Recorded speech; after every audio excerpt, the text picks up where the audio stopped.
Olá pessoal, sejam muito bem-vindos, mais um conteúdo aqui do nosso canal. E hoje nós vamos falar um pouquinho sobre uma recomendação que saiu ontem no canal lá do Primo Rico, né? Onde quando ele mostra a sua carteira lá de fundos imobiliários, recomendada pela Finclass, um dos fundos recomendados foi o BTCI. E muitos de vocês têm curiosidade, têm vontade de conhecer o BTCI. Como nós somos um canal dedicado principalmente a fundos imobiliários, nós vamos estar falando um pouquinho do BTCI. O BTCI, na verdade, ele é um fundo de papel, né? Onde ele era um famoso fundo que nós podemos considerar de base 100, só que o que ele fez? Ele fez um split, ou seja, um desdobramento. Ele deixou de uma cota dele custar R$ 100 e passou a custar R$ 10, certo? Então ele saiu ali, deixou de brigar com aqueles fundos ali de base 100 e passou a brigar com os fundos imobiliários de base 10. Quando isso aconteceu, imediatamente, como essas cotas elas sofreram desdobramento, você aumenta a liquidez desse fundo. Mas ao mesmo tempo que você aumenta a liquidez desse fundo, você aumenta a volatilidade, ou seja, as cotas elas sofrem mais variações. Por quê? Porque é natural do ser humano, quanto mais caro é um ativo, mais resistência ele tem para comprar e para vender. Um exemplo que eu dou para vocês é um fundo de shopping chamado de HBS11, onde a cota dele custa mais de R$ 200. Impressionante como mesmo em momento de dificuldade não se vende a cota dele porque é uma cota muito cara. Já fundos imobiliários de base 100, eles apresentam uma volatilidade média. Já os fundos de base 10, por a cota custar 10, por a cota custar 9, 8, até mesmo 7, e alguns fundos imobiliários agora estão se aproximando dos R$ 6, que é o caso do CPTS. Os investidores, que a maioria não são grandes gestoras, mas são pessoas físicas, eles vendem essas cotas com mais facilidade, mesmo perdendo às vezes muito mais, certo? Então, o BTCI ele ganhou muita volatilidade. Atualmente, a sua cota está R$ 9,34.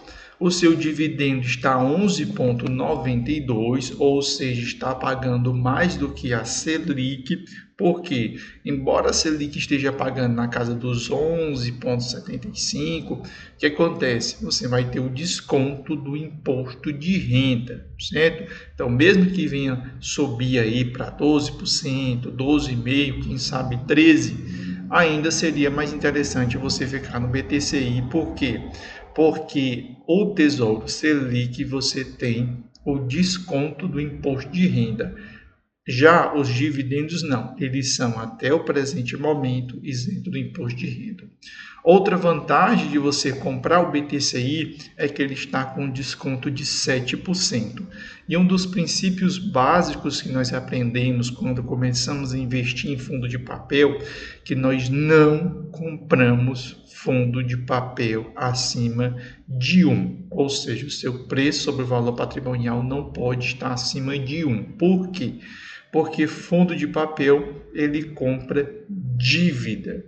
E essa dívida, o seu retorno já vem indexado a um determinado parâmetro, ou IPCA ou CDI, certo?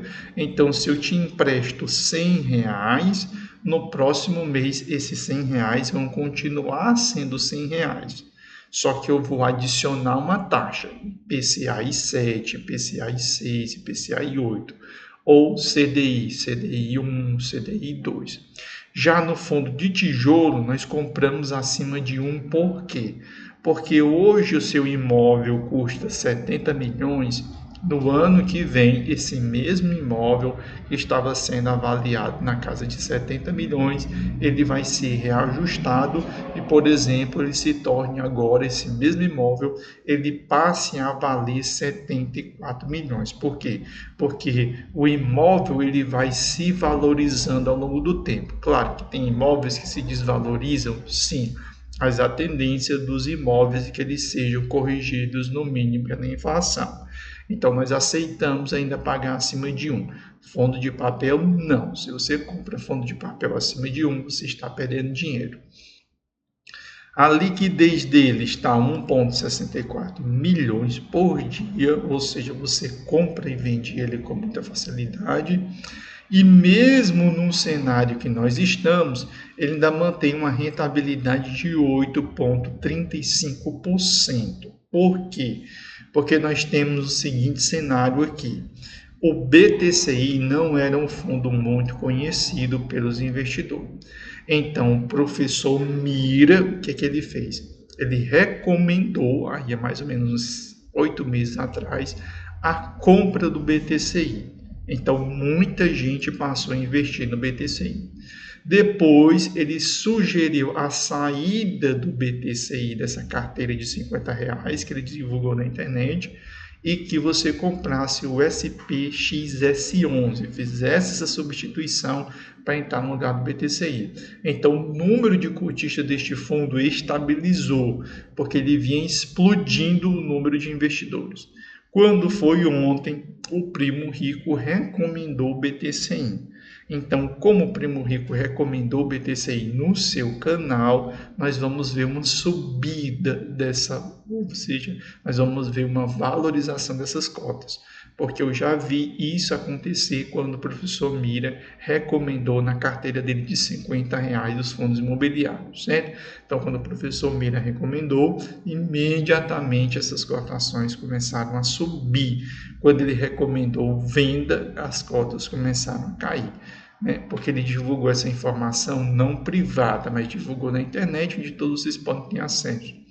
Já o Primo Rico vai acontecer a mesma coisa. Nós vamos ter a subida dessas cotas, certo? Então, agora vamos passar para dentro do relatório gerencial para apresentar o fundo para vocês, certo? Então, eles têm um valor patrimonial de aproximadamente 1 bilhão, porque está na casa dos 999 milhões. O valor patrimonial da cota está R$ 10,04, né? Tem um dividend yield de 10,8, tem um rendimento de 9 centavos e tem um volume de negociação de 1,5. Você diz, poxa, aqui está diferente do investidor 10, porque aqui é o relatório gerencial mensal. E aqui o investidor 10 é o que está acontecendo diariamente com o fundo imobiliário, certo? Só para vocês entenderem. O valor de mercado, o mercado está precificando abaixo, quando foi lançado o relatório gerencial, 996 milhões. Valor de mercado, R$ 10,01. Dividendo 10,8%, tem entregado nos últimos períodos um rendimento equivalente a 126,7% do CDI, sem ainda tributação, certo? Ou seja, levando em consideração que vai ser tributado. E tem uma taxa de administração de 0,95%. Por quê? Quando eu trabalho com fundo de papel, eu espero que essa taxa seja menor do que 1%, certo? Por quê? Porque para gerir um patrimônio de tijolo é muito mais trabalhoso, dispendioso e tem um custo do que você gerir dívidas, beleza? Em abril ele teve uma baita rentabilidade, né? Ou seja, uma grande receita, aproximadamente 14,4 milhões, ou seja, as receitas de CRI bombaram, provavelmente com movimentações, vendas dessas dívidas ao mercado, para ter esse retorno, porque esse retorno não é natural. Em maio, 4,6, em junho subiu para 6 milhões, em julho foi para 8,6 e a Selic começando a subir foi para 7,6 e 7,6 novamente, certo? Por quê? Porque eu vou mostrar já para vocês que este fundo ele está exposto à inflação. Logo, da Selic sobe, ele querendo ou não, acaba sendo impactado. Com relação às despesas têm se mantido uniforme, porque para gerir dívida você não precisa de tanto investimento, né? Você não tem tanta despesa para gerir dívida, certo? Então as receitas de CRI contribuem com 7 centavos, as receitas de FIIs não batem nenhum centavo e a renda fixa, né? A renda fixa ela faz com que você tenha 1,3 centavos, certo? E as despesas não conseguem consumir nenhum centavo. Então, isso dá um resultado por cota de aproximadamente 8,8, ou seja, quase 9 centavos, né? Se nós formos arredondar. Evidentemente que os fundos imobiliários, o que eles vão trazer? Eles vão trazer cortes onde se tem a sua maior rentabilidade. E nós podemos observar que quem entrou no fundo imobiliário lá em fevereiro de 2023 conseguiu colher aí 36,4% de rentabilidade. Por isso que o professor Mira recomendou e quando ele começou a andar de lado, recomendou saída, certo? O IFIX vem caindo por causa dos fundos de tijolos e o CDI não tem conversa com ele, né? O CDI é um míssil teleguiado em direção aí ao espaço, certo? O número de cotistas explodiu, como vocês podem observar, saiu de 123 mil, bateu um pico de 179 mil em maio de 2024, assim que o professor Mira recomendou a retirada desse fundo imobiliário em um canal, né? Imediatamente o fundo começou a andar de lado, porque muita gente começou a vender, né? Isso não é tão bacana porque tem gente que não acompanha o mercado e não percebeu essa saída em massa de vários investidores, certo? Do ponto de vista de indexador, ele tem 72% da sua carteira indexada ao IPCA mais 7,3, ou seja, ele está pagando muito mais do que os títulos públicos, né? Porque o título público está pagando mais IPCA 2029, onde ele está pagando lá IPCA mais 6,9. Só que lá, o que acontece? Você tem marcação a mercado e você tem que pagar imposto de renda. Aqui é um IPCA mais 7,3, isento de imposto de renda. Ele tem uma exposição a CDI, mas somente de 25%, que é CDI mais 2,9, certo?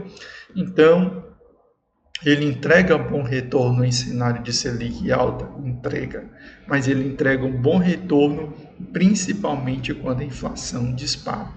Tem uma porcentagem de IGPM mais 8,1, certo? Com relação à duração desses CRI, nós temos 59% deles com duração entre 4 a 7 anos, nós temos 29% entre 2 a 4 anos, nós temos 10% a 2 anos e superior a 7 anos nós só temos somente 4%, certo?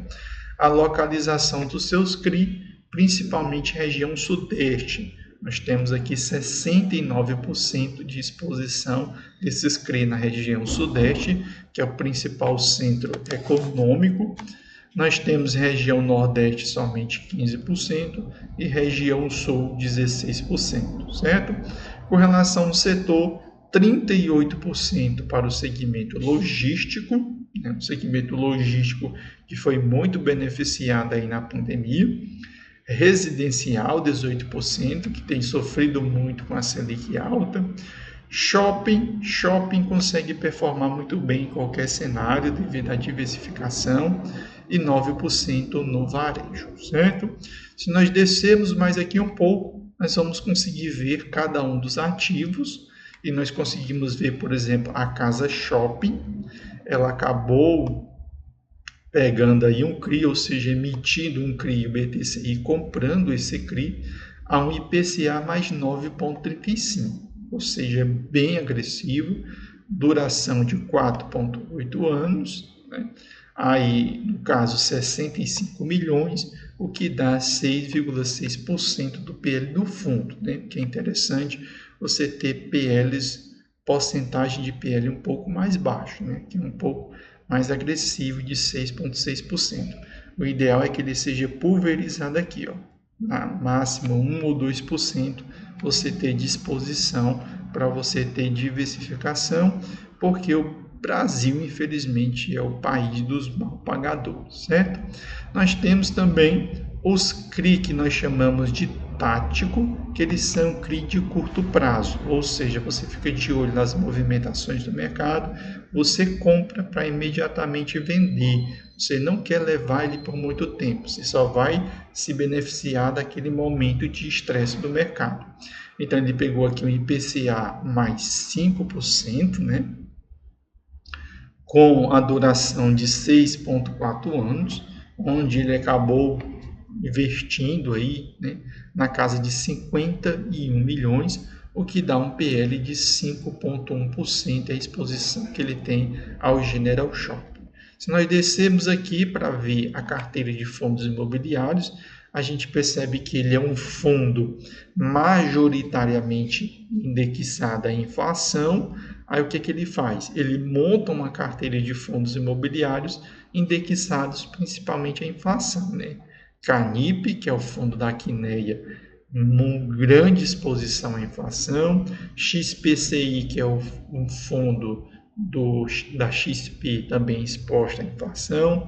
VGIP também é um fundo da Valora com exposição à inflação. HREC 11 também. MCCI 11, que é um fundo da Mauá, exposto também à inflação.